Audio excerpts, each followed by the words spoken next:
County, Florida. Hey, Orly, so why did they come back today? This is the third time that they've revisited the grandparents' house. Sure. Hey, actually, look, maybe the fourth time.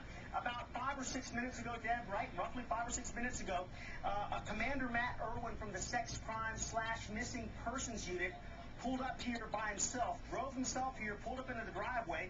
Of course, everybody corralled this guy. They smothered all over him, and we asked him, why is he here?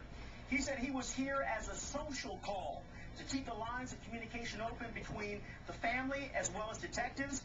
He said that it was important that he has to initiate this contact. With that, he went over to the front door, Julie, tried to get in, was there for several minutes, was knocking on the doorbell, making a call.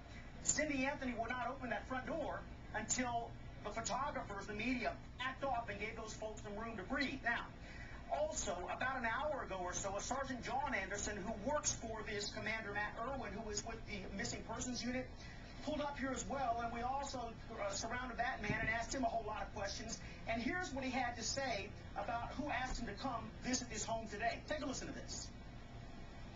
There were some things she thought that were, there were some things that she thought were important for us to have, so we came and picked those things up and had a nice conversation.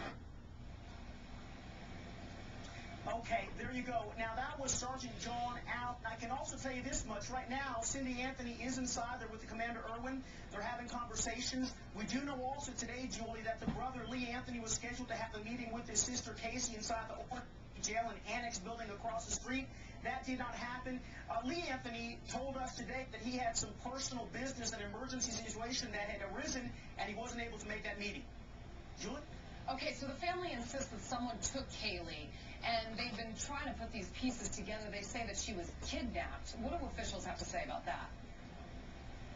Well, look, officials are saying that they are still following every possible lead. And remember, the name here that is the focus, as far as Casey Anthony is concerned, is Ida Fernandez Gonzalez. She continues to is the babysitter that took her child. Now, for folks at home, there are a good 400 or so people with that name here in the state of Florida. And by the way, while Zenaida may sound like a very uncommon name to this audience, it is a very common name for Latin Americans. Very, very common. And police have said we're not going to spend the next 2 or 3 months looking for every single Zenaida Fernandez Gonzalez that is here in the state of Florida until we have solid proof, solid evidence, something to grab onto that says we should go after this one particular person. They did interview one woman by that name around this area who said she has never heard about Casey or Kaylee Anthony at all, and police apparently believe that woman.